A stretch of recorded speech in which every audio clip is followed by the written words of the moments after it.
देखो refraction of light में basically 3 part में तुम्हारा चैप्टर है।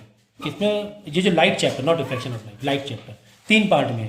कौन से 3 पार्ट में? एक तो रिफ्रैक्शन है और एक लेंस है और एक स्पेक्ट्रम है। तो रिफ्रैक्शन में हम लोग क्या क्या चीज़ें पता करते हैं? एक तो हम लोग है ना रिफ्रैक्टिव इंडेक्स पता करने की कोशिश करते हैं। ठीक है, रिफ्रैक्टिव इंडेक्स का मतलब क्या होता है सब मालूम है आपको। Sine i by sine r, i और आर, एंगल आई और आर में कंफ्यूज मत होना। आई एंगल या आर एंगल किससे लेते हैं? एक एंगल के लिए 2 लाइन चाहिए होती हैं। एक एंगल के लिए कितने लाइन चाहिए थी? 2 लाइन चाहिए होती हैं।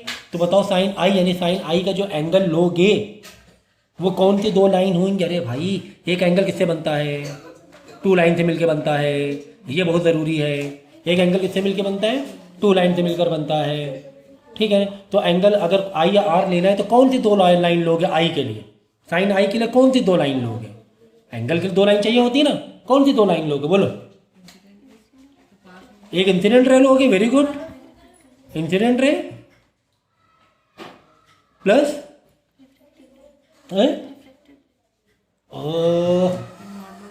एक पत्थर लाया करो, हाँ अपना सर फोड़ लिया करो, लेकर आया करो पत्थर, कह रही क्या? सर ही फोड़ लिया कर अपना।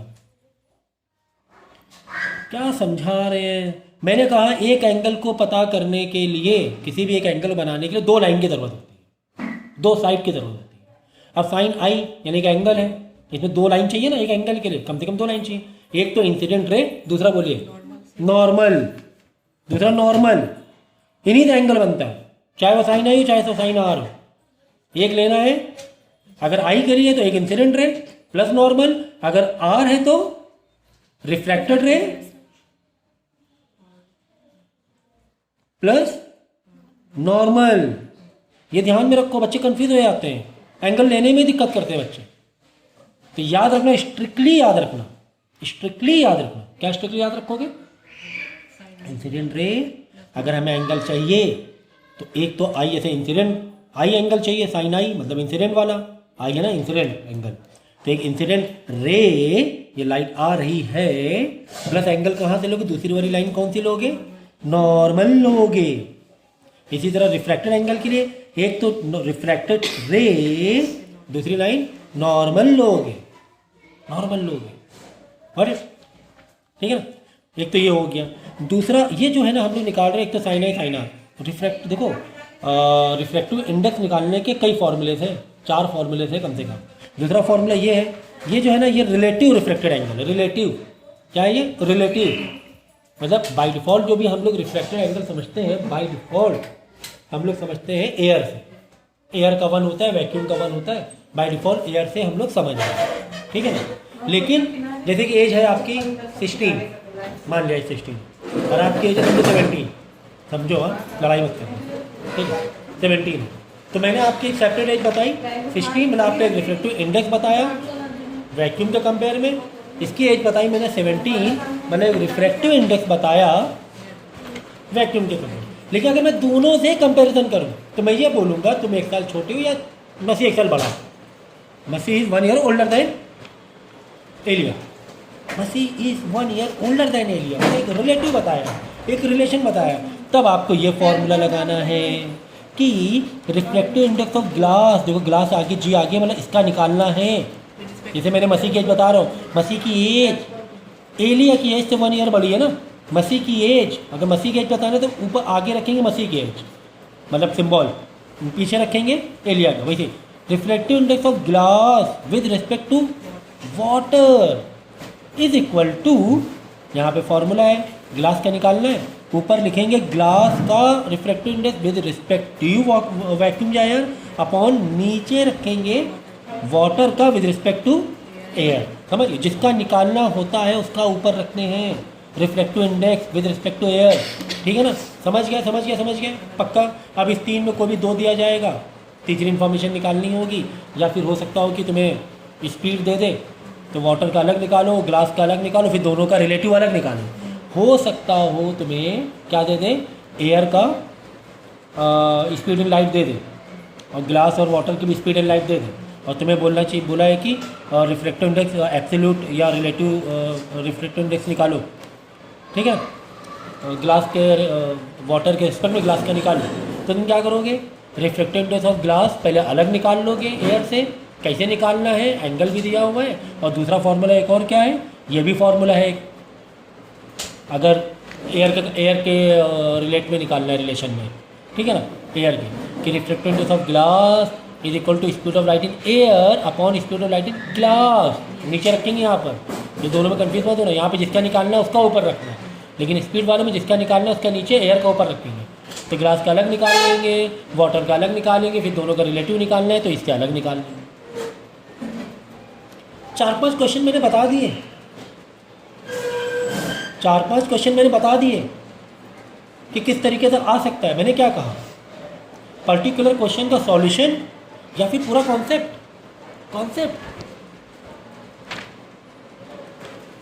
ठीक है ना, समझ गए। तो ये 1 2 3 और फिर अभी एक और फॉर्मूला मैं बता रहा हूँ, ठीक है ना। बाकी रिफ्लेक्टिव इंडेक्स क्या होता है यार, ये सब सारी चीज़ें हो चुकी हैं, ठीक है। वो डिटेल वाले लेक्चर देखो फिर, हाँ, फिर डिटेल वाले लेक्चर ही देखो जो मेरा दिमाग में ये फैक्टर इफेक्टिंग रिफ्लेक्टिव इंडेक्स आता है कि फैक्टर इफेक्टिंग का मतलब क्या होता है, और इस फैक्टर मतलब है, हाँ, फैक्टर मतलब होता है रिफ्लेक्टिव इंडेक्स के लिए कौन जिम्मेदार है, क्यों किसी का रिफ्लेक्टिव इंडेक्स ज़्यादा है कम है। फैक्टर मतलब ये क्वेश्चन का मतलब समझोगे ना, फीलिंग आ जाएगी दिल में कि यार डायमंड का रिफ्लेक्टिव इंडेक्स 2.4, क्यों, उसकी डेंसिटी बहुत ज़्यादा होती है, डेंसिटी तो बहुत बड़ा फैक्टर है, ठीक है। फिर वेवलेंथ ऑफ इंसिडेंट की वेवलेंथ, अगर रिफ्लेक्टिव इंडेक्स ज़्यादा कम आ रहा है तो वेवलेंथ जो इंसिडेंट लाइट है उसकी वेवलेंथ भी डिपेंड करता है, उसकी वेवलेंथ भी डिपेंड करता है। मतलब वेवलेंथ देखो रेड की सबसे कम होती है, उसका बेंडिंग कम, वेवलेंथ कम होती है रेड की, पता है कि ज़्यादा होती है, ज़्यादा होती है क्योंकि स्पीड ज़्यादा है रेड की। बड़े बड़े जंप मार रहा है, बड़े बड़े जंप मार रहा है, बड़े बड़े जंप मार रहे हैं, बड़ी बड़ी वेवलेंथ, बड़ी बड़ी वेवलेंथ, तो वेवलेंथ ज़्यादा है इसकी, वेवलेंथ ज़्यादा होगी मतलब रिफ्लेक्टिव इंडेक्स कम होगा, कम डेविएट करे। बड़ा बड़ा जंप मार के चला गया ना, अगर छोटे छोटे जंप मार रहा है, छोटा छोटा छोटा छोटा छोटा जो वायलेट जैसा, टकराएगा, बहुत ज़्यादा बेंड करेगा। कितनी सारी चीज़ें सोचो, अगर एग्जाम में आ जाए क्वेश्चन 2 नंबर का तो रिलेट कर लेना। कैसे रिलेट करोगे, ठीक है। तो मैं ये क्यों समझा रहा हूँ कि इस पर कितनी सारी चीज़ें पता चल गई, इसमें इतनी सारी चीज़ें पता चल गई। देखो ये सब नोट्स जो मैं लिख रहा हूँ, नोट्स लिख लेना एक जगह। रेड की, ये तो मुझे पक्का पता है रेड की स्पीड बहुत तेज़ होती है, ये हमने रट्टा मार लिया, ये रट लिया कि रेड की स्पीड ज़्यादा होती है, रेड की स्पीड ज़्यादा होती है, इसीलिए सनसेट में, सनराइज में रेडिश दिखता है क्योंकि रेड की रीच भी ज़्यादा हो जाती है। Too many things, even rainbow में रेड ऊपर दिखता है क्योंकि जब मार मार के आगे जा रहा है वो। तो कितने सारे क्वेश्चन का आंसर मैंने दे दिया, सनराइज का दे दिया मैंने, एक मैंने बोला रेड की स्पीड, तो मैंने बोला रेड की स्पीड ज़्यादा होती है, तो कितने सारे का आंसर मिल गया तुम्हें सनराइज का आंसर मिल गया, तुम्हें सनसेट में रेडिश क्यों होता है उसका आंसर मिल गया, तुम्हें रेनबो वाले का आंसर मिल गया, स्पेक्ट्रम जो आएगा आखिरी में, तुम्हें ये भी मालूम पड़ गया कि रेड की स्पीड एरो में ज़्यादा बनोगे ना, बहुत ज़्यादा होती है, समझ लेना भाई है। ट्रैफिक लाइट वाला मालूम पड़ गया, रेड में क्यों यूज होता है ट्रैफिक लाइट वाला, और मालूम पड़ गया तुम्हें कि इसकी स्पीड ज़्यादा होती है, मतलब इसकी वेवलेंथ बड़ी बड़ी होती है, इसकी वेवलेंथ बड़ी बड़ी होती है, वेवलेंथ बड़ी बड़ी होती है तो मतलब फ्रीक्वेंसी कम हो गई, कॉमन सेंस है। इतनी बड़ी तुम्हारा टाइमलाइन थी, ये बड़ा बड़ा कदम इस्तेमाल किया, अगर छोटा छोटा करते फ्रीक्वेंसी ज़्यादा होती तो फ्रीक्वेंसी कम होगी। बहुत सारी चीज़ें पता चल गई तुम्हें, बहुत सारी चीज़ें पता चल गई। फ्रीक्वेंसी कम होती है, ठीक है ना, फ्रीक्वेंसी कम है। मालूम है कोई चीज़ को पेनिट्रेट करने के लिए फ्रीक्वेंसी बहुत ज़्यादा होनी चाहिए, किसी चीज़ को पेनिट्रेट करना। अगर स्पेक्ट्रम वाले पढ़ोगे ना, जैसे कि गामा हो गई, जैसे पेनिट्रेशन बहुत होता है ना, उसमें देखना फ्रीक्वेंसी बहुत ज़्यादा होती है क्योंकि बारीक से जाती है। अगर स्पेक्ट्रम देखो, मैंने पूरा चैप्टर तुम्हारे हाथ में ला के रख दिया मैंने, देखो बस ध्यान में रखना स्पेक्ट्रम का है, इसमें नहीं, इसमें इंफ्रारेड की ज़्यादा होती है। स्पेक्ट्रम वाला चैप्टर का है, मुझे कहना है। देखो कितने सवालों के जवाब मिल रहा है। मैंने क्या कहा, फ्रिक्वेंसी बहुत ज़्यादा होना, मतलब ऐसे से करके जाना, ऐसे से करके, मतलब पेनिट्रेशन बहुत ज़्यादा होगा, है ना। ये देखो, ऐसे से करके जाना, ऐसे से करके जाना, फ्रिक्वेंसी बहुत ज़्यादा होना। भाई इसके थोड़ा प्रॉपर वे से बना लेना तुम लोग नोट्स है। फ्रिक्वेंसी बहुत ज़्यादा होना मतलब पेनिट्रेशन बहुत ज़्यादा होना। पेनिट्रेशन मतलब घुस जाना अंदर, है ना। तो देखो यहाँ पे देखो गामा रे, ये फ्रिक्वेंसी है, हर्ट्ज है, ये वेवलेंथ है, ये फ्रिक्वेंसी है, ये फ्रिक्वेंसी है, ये वेवलेंथ है। देखो ये तो गामा रे कहाँ पर है, 10 की पावर 24 फ्रिक्वेंसी, 10 की पावर 24 फ्रिक्वेंसी। फ्रिक्वेंसी ज़्यादा वेवलेंथ कम होना यार मालूम है तुम लोगों को, बार बार ना कह लो आप। फ्रिक्वेंसी ज़्यादा होना वेवलेंथ कम होना, अपोजिट होता है, ये याद रखो प्लीज़, बार बार ना कह लो, ठीक है। देखो है ना, पेनिट्रेशन ज़्यादा है कि नहीं, ये देखो गामा रे है, ये सब पेनिट्रेशन बहुत होता है इसमें। ये देखो एक्सरे, बस हड्डी बोन को नहीं कर पाएगा, बाकी स्किन स्किन को तो पार करके चली जाती है, तभी तो एक्सरे यूज़ करते हैं हम लोग। कितने मतलब छोटी छोटी चीज़ों में कितने सारे सवालों को मैंने जवाब दे दिया, पूरा चैप्टर ऐसा ला के रख दिया हाथों में। छोटी सी बात याद करना है, क्या छोटी सी बात याद करना है, फ्रिक्वेंसी ज़्यादा होना, एक तो वेवलेंथ कम होना। फ्रिक्वेंसी ज़्यादा होना मतलब ये ना चाकू की धार होती है ना, कैसे ऐसे ऐसे करके निशान होते हैं, ऐसे ऐसे करके चाकू की धार में, है ना, छोटे छोटे, कि अच्छा उसमें पावर कटिंग मिल जाए। वैसे तुम सोच सकते हो कि फ्रिक्वेंसी ज़्यादा होना, पेनिट्रेशन ज़्यादा होना, मतलब गामा रे एक्सरे में पेनिट्रेशन होता है ज़्यादा, लेकिन इधर साइड में रेडियो वेव, अगर पेनिट्रेशन ज़्यादा होता है ना, रेडियो वेव चारों तरफ है हमारे, अभी तक के कट पिट जाते हैं, है ना। तो रेडियो वेव ये सब है ना, इसमें पेनिट्रेशन कम होता है, ठीक है, इसमें वेवलेंथ ज़्यादा होती है, स्पीड ज़्यादा होती है। इनको भेजना है दूर, दूर भेज दोगे सिग्नल कम्युनिकेशन के लिए, क्यों, क्योंकि इसमें वेवलेंथ ज़्यादा होता है, जंप लंबा कर रहे हैं लोग। रेडियो वेव दूर दूर क्यों जाती है सिग्नल, क्योंकि उनकी क्या, इनकी जंपिंग लंबी लंबी, जंपिंग लंबी लंबी मतलब वेवलेंथ, वेवलेंथ, वेवलेंथ। ये यहाँ पे ऐसे ऐसे, ये लो दो सिंबल से सारी कहानी पता चल गई। मैंने स्पेक्ट्रम में दो सिंबल बनाए, यहाँ पे बड़ा सा वेवलेंथ, यहाँ पे छोटे छोटे वेवलेंथ, मतलब फ्रिक्वेंसी ज़्यादा है, यहाँ पे फ्रिक्वेंसी कम। बड़ा सा वेवलेंथ मतलब बहुत तेज स्पीड। अब यहाँ से कंपेयर, भाई रेडियो वेव माइक्रोवेव की अगर तुम्हें पूछ ले किसकी स्पीड ज़्यादा है, इधर इधर कंपेरिजन में मालूम पड़ जाएगा, भाई इधर की स्पीड ज़्यादा है। पूछ ले किसकी फ्रिक्वेंसी ज़्यादा, हाँ भाई इधर की फ्रिक्वेंसी ज़्यादा है। तुम्हें सीरियली तो याद करना है, पहले एक्सरे है, पहले गामा रे, फिर एक्सरे भी यूवी है, फिर हमारी विजिबल लाइट है, फिर इंफ्रारेड रे, फिर माइक्रो। अरे भाई सीरियली तो याद करना है थोड़ा सा। तो भाई ये कोई पर्टिकुलर वो नहीं पूछ रहा है फ्रिक्वेंसी का, वो था 10 की पावर 8 है कि माइनस है, ये नहीं पूछ रहा है। बस दो पार्ट में डिवाइड कर रहे हैं, ये हमारी विजिबल लाइट है, इधर साइड फ्रिक्वेंसी बहुत ज़्यादा, बहुत अच्छा पेनिट्रेशन है, मेडिकल वेडिकल के लिए यूज़ होगा, है ना। मेडिकल के लिए इधर वाला इस्तेमाल हो तुम्हारा लेफ्ट हैंड वाला, राइट हैंड वाला तुम्हारा कम्युनिकेशन, ओहो सब समझ में आ गई, कम्युनिकेशन के लिए इस्तेमाल होगा। क्यों, हमें दूर तक सिग्नल पहुंचाना है, बड़े बड़े वेवलेंथ चाहिए, बड़े बड़े वेवलेंथ चाहिए हमें दूर तक पहुंचाना है, कम्युनिकेशन। सब कुछ हाथ में आ गया आपके, एवरीथिंग हमारे काम में ला के रख दिया बिल्कुल, चैप्टर उठाकर। अगर डिटेल में पढ़ा है तो ये मेरा लेक्चर समझोगे, अगर डिटेल में पढ़ा है चैप्टर तो, ठीक है ना, समझ गए। बस इतना सा बनाना है, यहाँ पे छोटे छोटे दे दो, फ्रिक्वेंसी बहुत ज़्यादा, यहाँ पे बड़ा सा जंप दे दो, कहानी क्लियर। यहाँ पे मेडिकल के लिए ज़्यादा इस्तेमाल हो जाएंगे ये वाले लाइन, है ना, क्योंकि पेनिट्रेशन ज़्यादा है, चूल फाड़ के अंदर निकल जाएंगे। यहाँ पे बड़े बड़े जंप है, स्पीड बहुत ज़्यादा है, दूर तक सिग्नल काम हो जाए, कम्युनिकेशन का इस्तेमाल हो जाएगा ज़्यादा। और भी एक आध है वो देख लेना, माइक्रोवेव एंड ऑल, है ना। आप बोलो सर माइक्रोवेव हीट, तो ठीक है यहाँ क्यों नहीं इस्तेमाल करा भाई, यहाँ पे इतनी हीट हो जाएगी उड़ जाओगे, ठीक है ना। यहाँ सब आइटम बम उसमें यूज़ होंगी आगे चल के, हमारे बहुत ज़्यादा हीट हो जाती है। तो बात इसकी हो रही थी, तो जो मैंने समझाया है बोल कर, मैंने लिखा नहीं है आज। अब ये आप लोग की जिम्मेदारी है लेक्चर दोबारा देख के उसको लिख लेना, जिस सीक्वेंस में समझाता गया, ठीक है ना। तो फैक्टर एक तो वेवलेंथ ऑफ इंसिडेंट लाइट है, ये मैंने बताया था कि वेवलेंथ जिसकी बड़ी रहेगी बेंडिंग कम होगी, जब मार के तेजी से भागेगा, काहे के टेढ़ा मेढ़ा होगा वो, ठीक है ना, सीधी बात है। ठीक इसी तरह एक बताया मैंने रिफ्लेक्टेड का डेंसिटी का, अगर मीडियम ही हार्ड है, हार्ड डेंसर है तो टेढ़ी हो जाएगी लाइट, टेढ़ी हो ना, रिफ्लेक्टेड बढ़ जाना, ठीक है ना। तो ये सारी चीज़ें कौन से एंगल में पड़ रही है, ये भी जरूर दिक्कत है कि इंसिडेंट है कौन से एंगल में आके ये कर रही, ज़्यादा एंगल बना के इंसिडेंट कर रही तो बेंड भी ज़्यादा हो जाएगी, ठीक है। समझ में आ गया समझ में। ठीक है, बाकी ये डायग्राम वगैरह बनाना भाई आना चाहिए बहुत अच्छी तरीके से, ठीक है। और वेलोसिटी का फॉर्मूला मालूम होना चाहिए।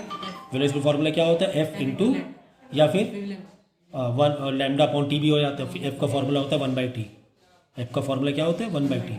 फॉर्मूले के फॉर्म चेंज करना आना चाहिए, फॉर्मूले के फॉर्म चेंज करना आना चाहिए कि भाई अगर एक फॉर्मूला ये है velocity is equal to frequency into wavelength, तो एक और फॉर्मूला है एफ का मतलब 1/t होता है, मतलब वेवलेंथ अपॉन टी हो जाएगा।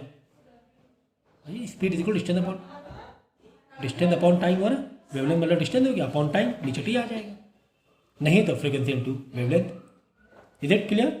तो फॉर्मूले का एक फॉर्मूला याद करो तो बाकी फॉर्म तुम्हें बनाना आना चाहिए, याद करने की जरूरत ही नहीं है, बनाना आना चाहिए। तो मैं जो बोल रहा हूँ वो आप लोग लिखोगे अभी दोबारा लेक्चर देखकर, ठीक है। लेटरल डिस्प्लेसमेंट इस बार आ रहा है कि नहीं आ रहा है? तो ये है लेटरल डिस्प्लेसमेंट का फॉर्मूला, बहुत इंपॉर्टेंट है, ठीक है। तो लेटरल डिस्प्लेसमेंट क्या होता है, देखो जब लाइट रिफ्रैक्ट करती है ना, ये मैं लाइट बता रहा हूँ, ये लाइट इंसिडेंट आई और ये रिफ्रैक्ट की, थोड़ी सी दबी, फिर ये ऐसे निकल गई। डायग्राम बनाना तो भाई एरो बनाना ज़रूरी है, नंबर कटेंगे, ठीक है। ये एंगल होता है रिफ्रैक्टेड एंगल और ये होता है इंसिडेंट, ठीक है। तो लेटरल डिस्प्लेसमेंट क्या होता है, लेटरल डिस्प्लेसमेंट ये होता है कि अगर लाइट ये रिफ्रैक्ट ना करती, अगर ये लाइट रिफ्रैक्ट ना करती तो कैसे चली आती भाई, सीधी चली आती। हाँ सर सीधी चली गई, तो कितना बड़ा फर्क आ गया, इतना बड़ा फर्क आ गया। इसी को बोलते हैं लेटरल डिस्प्लेसमेंट, इसी क्या बोलते हैं, लेटरल डिस्प्लेसमेंट बोलते हैं, ठीक है। तो ये इसका फॉर्मूला है लेटरल डिस्प्लेसमेंट का। लेटरल कितना हुआ, टी मतलब thickness, sine i minus r, i समझो 40 है 60 है, समझो आर है 15, तो 60 माइनस 15 कितना हुआ 45, तो साइन 45 करके आ गया। समझिए कैसे एंगल करना है, देख लो कैसे, उसमें कैसे करना होता है, उसमें सॉल्व करना होता है पूरा पूरा। साइन 60 डिग्री समझो आई है, रिफ्लेक्ट ये है साइन आर 30 डिग्री समझो, आई बाई आर वाला फॉर्मूला। तो यहाँ से भाई डिवाइड ना कर लेना तुम लोग धोखे से भी कि 31 था 32 था कर लो। साइन 60 की वैल्यू पूरी लिखनी है ट्रिग्नोमेट्री टेबल से, 30 की वैल्यू पूरी लिखनी है ट्रिग्नोमेट्री टेबल से, बाद में करना है। लेकिन यहाँ पर इन ब्रैकेट है, इन ब्रैकेट मतलब अगर साइन आई है 60 और आर है 30, तो 60 माइनस 30, ठीक है। चलो या तो वो ले लो और टी साइन समझो आई है 60 डिग्री और आर है 15 डिग्री समझो, अपॉन कॉस आर कितना है 15 डिग्री है ना, 15 डिग्री लिया ना, आर है नीचे आर है, तो यहाँ पे क्या करोगे 60 माइनस 15 करोगे, ये मत कर देना 60 की वैल्यू नहीं, गलत हो जाएगा ब्रैकेट में। तो 60 माइनस 15 45 डिग्री आएगा, तब साइन 45 डिग्री की वैल्यू करना पड़ेगी, और नीचे कॉस 15 डिग्री क्योंकि आर है नीचे ट्रिग्नोमेट्री टेबल से। Is it clear? टी क्या है सर, टी थिकनेस है, थिकनेस जो भी हो 1 2 सेंटीमीटर, तो उसको अब आप बोलो सर उसको मीटर में करने की ज़रूरत है क्या, मीटर में करने की ज़रूरत नहीं, कोई भी क्रॉस नहीं हो रहा है ना, कुछ क्रॉस हो रहा है क्या? अगर यहाँ सेंटीमीटर भी लिया तो ऐसा कुछ है यहाँ पे मीटर में हो किलोग्राम में, ऐसा कुछ नहीं है, तो बस लेटर डिफरेंस सेंटीमीटर में आ जाएगा कुल मिला के, इसके कुछ कोई डायमेंशन होता है थीटा का, ठीक है। तो यहाँ पे सेंटीमीटर सब करने की ज़रूरत नहीं है बदलने की। अगर कुछ और होता, टाइम होता या मास होता, तब आप बदलते कि यार मीटर में होना चाहिए, साइज में होना चाहिए। फिलहाल कुछ भी ये नहीं कर रहा है, समझ गए?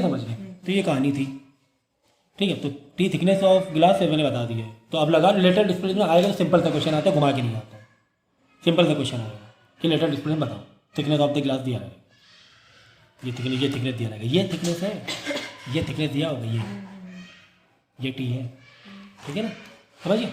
तो वो सिंपल रहेगा क्वेश्चन, समझ। तो कोई भी फॉर्मूला तुम्हें मालूम है, फॉर्मूले के अलग फॉर्म भी तुम्हें मालूम रहते हैं, मालूम होने चाहिए, ठीक है ना। जैसे u is equal to sine i by sine r, हो सकता है साइन आर ही पूछ ले, यू दिया हो तो यू नीचे लिया ना साइन आर, ये सब बेसिक चीज़ें बताने की ज़रूरत नहीं होनी चाहिए, ठीक है, समझ गए या सब लोग बोलेंगे। इसके बाद आता है आपका एपरेंट डेप्थ वाला फॉर्मूला, ठीक है। इसमें क्या होता है, इसे पानी में कोई चीज़ तुमने डाली तो थोड़ी सी ऊपर दिख रही है, थोड़ी सी ऊपर दिख रही है, ठीक है ना। जैसे पानी में है 10 सेंटीमीटर गहराई है पानी की बाल्टी की, तुमने सिक्का डाला, सिक्का ऊपर दिख रहा है, सिक्का दिख रहा है तुम्हें 8 सेंटीमीटर में, तो 8 सेंटीमीटर हो जाएगा एपरेंट डेप्थ। देखो मैं यहाँ से देख रहा हूँ, ये है, समझो कि ये है 10 सेंटीमीटर। कितना है? 10 सेंटीमीटर। और तुम्हें दिखाई दे रहा है इट लुक लाइक 8 सेंटीमीटर अब गहरा, कि यार 8 सेंटीमीटर में कॉइन पड़ा हुआ है। तो हाइट कितनी हो जाएगी, राइजन पार्ट कितना हो जाएगा? 2 सेंटीमीटर हो जाएगा। ये चीज़ ध्यान रखना। एपरेंट डेप्थ क्या होता है? बाल्टी से गहराई कितनी दिख रही है तुम्हें झूठी, है ना?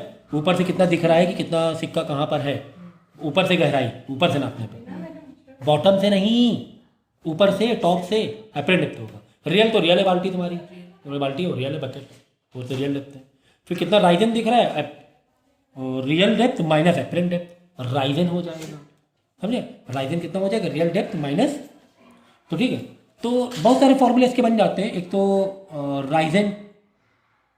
राइजन कितना ऊपर दिख रहा है, मतलब एच, कहीं ना कहीं एच भी कह देते हैं। तो क्या हो जाएगा? Real depth minus apparent depth. तो पहचानना आना ज़रूरी है कि पूछा क्या गया है, बच्चे कंफ्यूज हो जाते हैं। एपरेंट डेप्थ से राइजन में वैल्यू गड़बड़ कर देते हैं, उन्हें तो राइजन है नहीं, एपरेंट मतलब एपरेंट, कि वो तुम्हें कितना ऊपर से कितना नीचे दिख रहा है, ऊपर से ही। एपरेंट मतलब ऊपर से ही मेजर करना है, ये ध्यान रखना।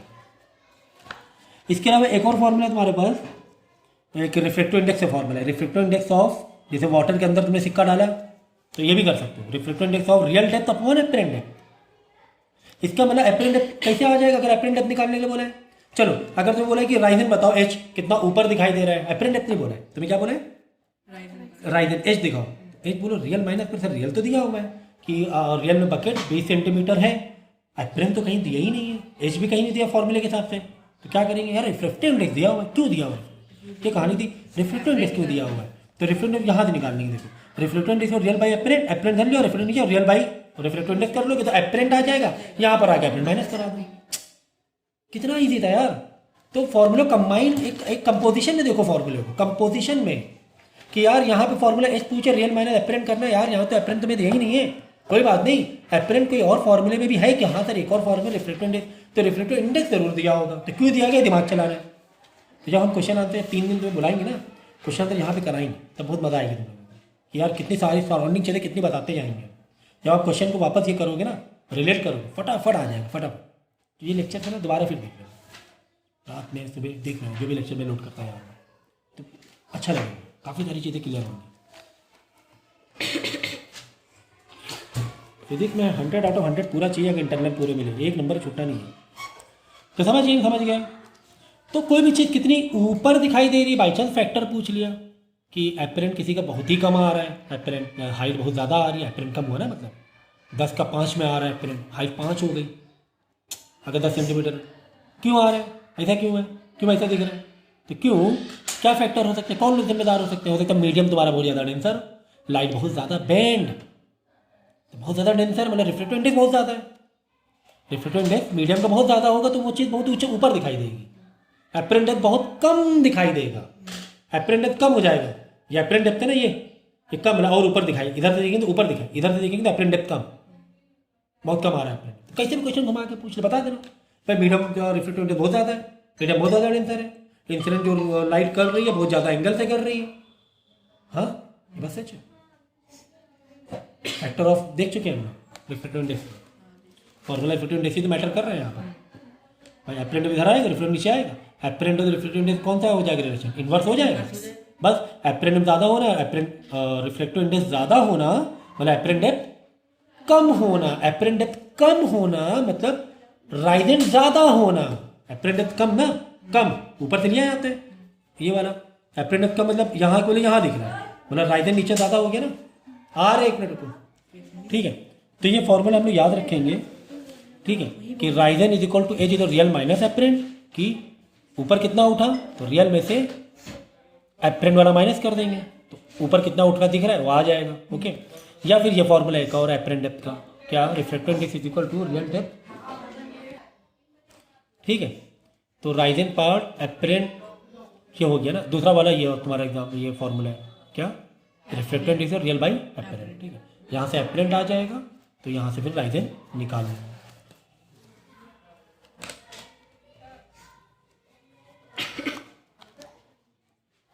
ये जो डी है ना, D is for H, okay, height कितना ऊपर गया, ये डी इसके लिए याद रखना।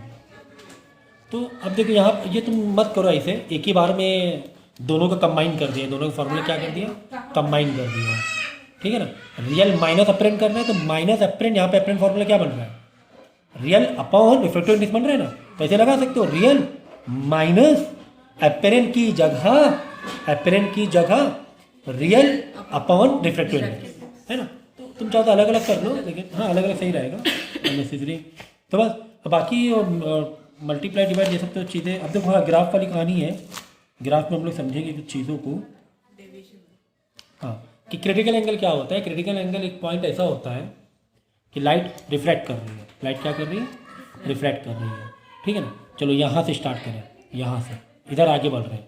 ये हमारा ग्लास है, ये क्या है, ग्लास का स्लैब समझो, ओके। ये ग्लास का स्लैब है, यहाँ से हमने दिखाया नीचे से लाइट आ रही है, ठीक है ना। कहाँ से लाइट, नीचे से आ रही है। पहले अगर सीधी सीधी लाइट चली जाए तो सीधी से मतलब कितना एंगल, इंसिडेंट एंगल क्या है यहाँ पर, what is incident angle here, 90 and divide हो जाएगी ना 0। इंसिडेंट एंगल यहाँ पर क्या है, 0 है। 90 डिग्री आपने बोला, क्यों बोला गलती से, 0 डिग्री। हमेशा मैंने क्या कहा, एंगल किससे लेते हैं, इंसिडेंट रे, दो लाइन चाहिए होती है, एक इंसिडेंट रे और एक नॉर्मल। हम नॉर्मल भी यही है, इंसिडेंट भी यही कर रहा है, तो 0 डिग्री हुआ। तो 0 डिग्री जब आएगा सरफेस से नहीं, सरफेस से तो 90 डिग्री। बट अगर हम बोलेंगे incident angle incident word use कर लिया तो इंसिडेंट एंगल हो जाएगा 0 डिग्री। तो 0 डिग्री में आएगा तो सीधी लाइन चली जाएगी, क्योंकि सरफेस से 90 होता है, ना इधर जाएगी, सीधा चला जाएगा, ओके। फिर लाइट को हम खेल कर रहे हैं, हम क्या कर रहे हैं, क्या खेल कर रहे हैं। पहले लाइट सीधी मारी, फिर थोड़ा क्रॉस मारी, फिर थोड़ा क्रॉस मारी, फिर थोड़ा क्रॉस मारी, ऐसे कर रहे हैं। देखो तो हम लोग खेल कर रहे थे, तो जब हमने क्या है, थोड़ी बेंड की, जैसे कुछ एक एंगल बनेगा, इंसिडेंट एंगल कैसे बनेगा, ये रे और ये नॉर्मल है, इनके बीच में एंगल, ठीक है। देखो नॉर्मल कैसे बनाते हैं, जहाँ पे स्ट्राइक करता है बस वहीं से सीधी लाइन बना दो, तो ये इंसिडेंट एंगल हो गया। तो थोड़ी सी बेंड कर जाएगी, जब थोड़ी बेंड करेगी। अच्छा एक चीज़ का बहुत ध्यान देखना है, शायद मैंने उस टाइम कुछ गलत बोल दिया था, जहाँ तक मेरा ख्याल है। This is your rare medium, okay, this is what rare, ये डेंसर मीडियम है, ठीक है। डेंसर से रेयर में जा रहा है, तो ये तुम्हारा एयर है, this is not glass, this is your air. और तुम ग्लास के अंदर से तुमने लाइट, या पानी के अंदर से तुम लाइट मार रहे हो बाहर की तरफ, वाटर की, ये वाटर समझ लो। तो पानी के अंदर गए और तुम लाइट मार रहे हो, ठीक है ना। ये वाटर है, वाटर देखो हम क्या समझ रहे हैं, क्रिटिकल एंगल समझ रहे हैं। क्रिटिकल एंगल का जो कॉन्सेप्ट है, या टोटल इंटरनल रिफ्लेक्शन का जो कॉन्सेप्ट है TIR का, वो डेंसर टू रेयरर है। क्या है, अगर मैंने पहले बोल दिया, इसके लिए तहे दिल से माफ़ी चाहता हूँ। अगर मैंने बोल दिया ऊपर ग्लास है, नीचे है, ठीक है, सुन, नीचे डेंसर है, ऊपर रेयर है, ठीक है। नीचे वाटर मान लो, तुम स्विमिंग पूल के अंदर गए और तुम लाइट मार रहे हो अंदर से बाहर एयर की तरफ, ठीक है ना। तो डेंसर, तो लाइट 90 चाहे उधर से मारो चाहे इधर से मारो सीधी निकल जाएगी, 90 मतलब सरफेस से 90, इंसिडेंट एंगल 0 याद रखना। फिर तुम लाइट थोड़ी क्रॉस की, जब थोड़ी क्रॉस की तो बेंडिंग देखो क्या होगी, ज़्यादा फैलेगी, दबेगी नहीं। भाई तुम डेंसर में हो, डेंसर से रेयर में जैसे, हाँ ज़्यादा फैलेगी। तुमने इतना बेंड से खेला है तो ये इतनी बेंड हो जाएगी। क्यों, डेंसर से रेयर की कहानी हो रही है, रेयर से डेंसर वाली कहानी नहीं हो रही है, डेंसर से रेयर की कहानी हो रही है। अगर रेयर से डेंसर होता तो बात अलग है। रेयर डेंसर में इधर दबती लाइट ऐसे आ रही है, जैसे या ऐसे आ रही है, ये दब रही थोड़ी सी, देखो थोड़ी दबी ना, दबी, ये येलो वाला देखो दब रही है, ठीक है। लेकिन जब डेंसर से रेयर में जाओगे तो लाइट फैल के जाएगी, भागेगी लाइट क्या होगी, भागेगी। फिर तुमने क्या किया, तुम खेल कर रहे हो स्विमिंग पूल के अंदर जाके, तुमने लाइट को, लेज़र लाइट को और क्रॉस किया। लेज़र लाइट जो देखो सिंगल रे निकलती है, और क्रॉस किया, ये लाइट और जाके फैली। क्यों, क्योंकि रेयर में है, रेयर में डेंसर से रेयर में जाएगी तो लाइट फैलेगी, और एंगल फैल गया। फिर तुमने और इसको क्रॉस किया अपने डेंसर में, और फैला, एक टाइम पे इतना फैल गया कि वो ग्रेस कर गया, सरफेस से ग्रेजिंग में चला गया, सरफेस से के साथ चला गया, फैलती गई ना लाइट, देखो लाइट फैली। फिर तुमने और इधर बेंड किया तो इधर और फैल गई, बहुत जिद्दी है, तो ऊपर वाली लाइट बहुत दिखती है रिफ्लेक्टेड वाली। तुमने तुमने थोड़ा एंगल किया, हम और फैलेंगे। तुमने और एंगल घुमाया, तुमने रेड किया तो वो इतना फैल जाएगी, ग्रेस कर जाएगी। फिर तुमने क्या किया, तुमने सीधी तुमने और फैला दिया और तुमने बेंड करके लाइट को मारा, तो इतना बेंड कर दिया ये तुम्हारे ऊपर ही आ गई सर पे, मतलब रिफ्लेक्ट कर जाएगी। क्या कर जाएगी, रिफ्लेक्ट। यहीं तो टी आई आर का कॉन्सेप्ट आता है। यहाँ पे i is equal to r हो जाएगा, angle i is equal to angle r, angle incident angle is equal to reflected angle, not reflected, ठीक है ना, रिफ्लेक्टेड एंगल हो जाएगा। यहीं से टी आई आर का कॉन्सेप्ट आता है। डायमंड क्यों चमकता ज़्यादा, उसका वजह यही है कि अंदर जब लाइट चली तो जाती है और अंदर लाइट फंस जाती है, क्योंकि उसमें इतना डेंसर होता है वो कि लाइट बाहर आने के लिए टी आई आर मार जाती है, लाइट बाहर आ ही नहीं पाती जल्दी। डायमंड से लाइट जल्दी बाहर नहीं आ पाती है, अंदर ही अंदर रिफ्लेक्ट, इंटरनल रिफ्लेक्शन। और यही होता है फाइबर केबल में, जो हम लोग इंटरनेट मिलता है फाइबर केबल से, हाँ इसकी स्पीड इतनी ज़्यादा क्यों होती है, यही रीज़न होता है। अंदर है ग्लास टाइप का एक वायर होता है, ग्लास का ट्रांसपेरेंट, लाइट अंदर फेंकी हमने, वो रिफ्लेक्ट कर करके रिफ्लेक्ट कर करके तेज़ी से आ जाता है डेटा हमारा लाइट में, फोटॉन्स में। तो आगे खैर 12th में है वो कॉन्सेप्ट में, फिलहाल तो नहीं है। समझ गया, तो टी आई आर का कॉन्सेप्ट समझ गया। तो टी आई आर डायमंड क्यों चमकता है, या नीचे से अगर डेंसर से रेयर में देखो तो चीज़ तुम्हें ऊपर दिखाई देगी। भाई बाल्टी में पानी रखा है और तुम कॉइन तुमने डाला, कॉइन तुम्हें ऊपर दिखाई दे रहा है, क्यों, तुम रेयर में हो और जा रहे हो डेंसर में देखने के लिए। लेकिन डेंसर से रेयर में देखोगे, पानी से बाहर झाँक के देखोगे तो चीज़ें तुम्हारी ऊंची ऊंची दिखाई देगी, ऊपर ऊपर दिखाई देंगी, शिफ्टिंग हो जाएगी। क्या हो जाएगी, शिफ्ट हो जाएगी। अब यही तो प्रिज्म बनता है टोटल इंटरनल रिफ्लेक्शन में। तो क्रिटिकल एंगल से जैसे ही क्रिटिकल एंगल, तो ग्रेजिंग हो ना, ग्रेजिंग वाला क्रिटिकल एंगल, क्रिटिकल एंगल से तुमने इंसिडेंट थोड़ा और बढ़ाया, ये देखो ये तुम्हारा इंसिडेंट एंगल बढ़ रहा है ना, ये देखो ये मैं इससे येलो से इंसिडेंट एंगल बना रहा हूँ, देखो ग्रेजिंग के लिए ये इंसिडेंट एंगल हुआ इतना बड़ा, पहले कम था, पहले और कम था, फिर और बढ़ा दिया तुमने एंगल, फिर तुमने और बढ़ा दिया। तो जैसे ही क्रिटिकल एंगल को तुमने क्रॉस किया, जैसे ही क्रिटिकल एंगल तुमने क्या किया, क्रॉस किया, क्रिटिकल एंगल से जो भी तुम्हारा इंसिडेंट एंगल था और उस मीडियम का क्रिटिकल एंगल सेट है, तो 42 डिग्री सेट है, 42 डिग्री से ऊपर जाओगे टी आई आर मार जाएगा। तो तुम्हें दिया रहेगा ये ग्लास है, इसका क्रिटिकल एंगल 42 है। अगर तुम 30 कर रहे तो कोई दिक्कत नहीं, 35 में कोई दिक्कत नहीं थी, 38 में कोई, जैसे 42 किया ग्रेज मारा, ये जैसे 42 किया ग्रेज मारा, क्रिटिकल एंगल मिला, 42 से और ज़्यादा बेंड कर दिया, 45 या 50 कर दिया, टी आई आर हो जाएगा। याद रखिएगा, क्रिटिकल एंगल से ऊपर। तो ठीक है, अब तुम्हें डायग्राम बनाना हो तो डायग्राम बनाना होगा, तुम्हें अधूरा डायग्राम दे देंगे, जैसे अधूरा डायग्राम क्वेश्चन में कहा दिया। चलो जैसे तुम्हें दे दिया ये वाला जो प्रिज्म है, ये इसका क्रिटिकल एंगल 42 है, तुम्हें क्या दे दिया गया, ये प्रिज्म है 42 है, और जो प्रिज्म है तुम्हें एंगल दिया रहेगा कि आइसोसेलेस है, यहाँ पे 90 है, यानी 45 है, ठीक है। लाइट एक आई, एक रे पड़ी, अब देखो टी आई की थी, बाकी 3 का छोड़ दो, पहले एक का देखो, एक का टारगेट करो। ये लाइट यहाँ आके पहले यहाँ इंसिडेंट की, अब ये सरफेस से 90 में, सरफेस से 90 सीधी चली आएगी, मतलब इंसिडेंट एंगल 0 हो रहा है, यहाँ पर सीधी सीधी लाइट आ रही ना, अंदर घुस जाएगी, बेंड नहीं होगी क्योंकि सरफेस से 90 डिग्री थी। लेकिन जैसे अंदर गई, अब सरफेस से 90 नहीं हुआ, सरफेस बदल गया ना, सरफेस बदल गया, जहाँ लाइट टकराती है फौरन वहाँ पर नॉर्मल बना दो, जहाँ लाइट टकराई यहाँ लाइट टकराई, यहाँ पे नॉर्मल बना देंगे। नॉर्मल बनाएंगे सर ऐसे ऐसे कैसे पता चलेगा, सरफेस से 90 बनता है नॉर्मल।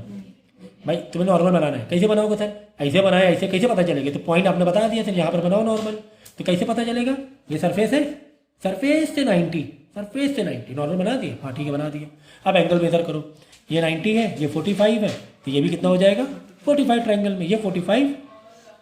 अब देखो ये वाला 90 है सरफेस से, तो इधर का 45, इधर का 45 मिला, इंसिडेंट एंगल 45 मिला, और इसका क्रिटिकल एंगल 42 दिया था, टी आई आर हो जाएगा, टी आई आर हो जाएगा। तो लाइट है ना नीचे इधर आ जाएगी, अब जितना, अब ये इधर आएगी, ऐसे जाएगी, कैसे पता चलेगा, उसको भी करने के लिए अगर इधर आई 45 है तो आर भी क्या बनेगा, ये 45 से आएगी, बाहर क्यों आई, अब यहाँ पे तुम्हें वापस एंगल काउंट करना पड़ेगा। देखो ये ऐसे आई, ठीक है, यह वाला एंगल पता करो, देखो ये वाला 90 था, नॉर्मल से सरफेस 90 था, ये 45 था, ये भी 45, ये 45, तो ये 90 हुआ, ये 90, तो ये भी 90, बाहर आ गए। ऐसे नहीं, ट्रायंगल का एंगल काउंट कर करके करना है तुम्हें, काउंट कर करके करना है, ठीक है।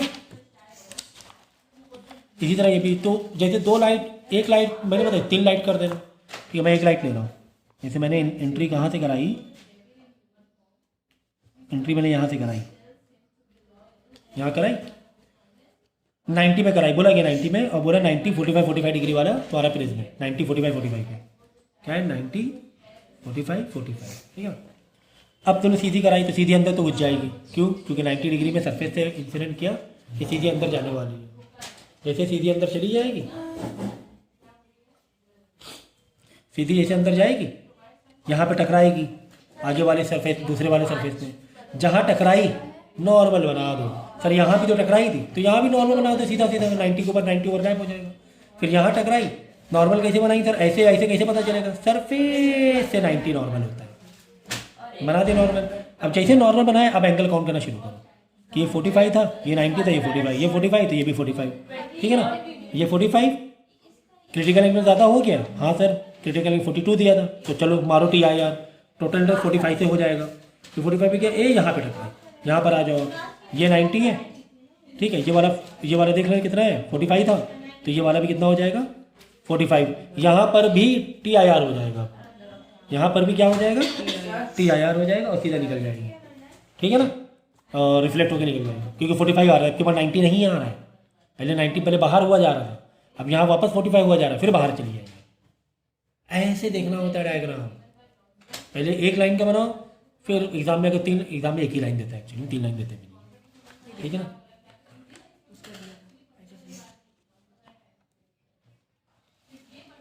ठीक इसी तरह ये भी है, एक लाइन ऐसे गई, अब वो तुम्हें बाकी यहाँ पे देगा कितना एंगल आई देगा। फिर यहाँ पर आई दिया जाएगा, फिर यहाँ पे बेंड हो रहा है, बेंड होके यहाँ पे एंगल कुछ ऐसा रहेगा कि तुम्हारा क्या हो जाएगा टी आई आर हो जाएगा, तो बाहर निकल जाएगा। 90 45 ऐसे दिया है आपके पास, ट्राइंगल ऐसे दिया है। ठीक है ना, तो अब यहाँ पे देखो नो डेविएशन केस हो गया।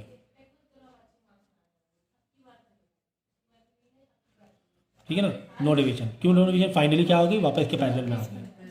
वो एंगल काउंट करते हुए जाना है तुम्हें, एंगल काउंट करते हुए जाना है। ठीक है,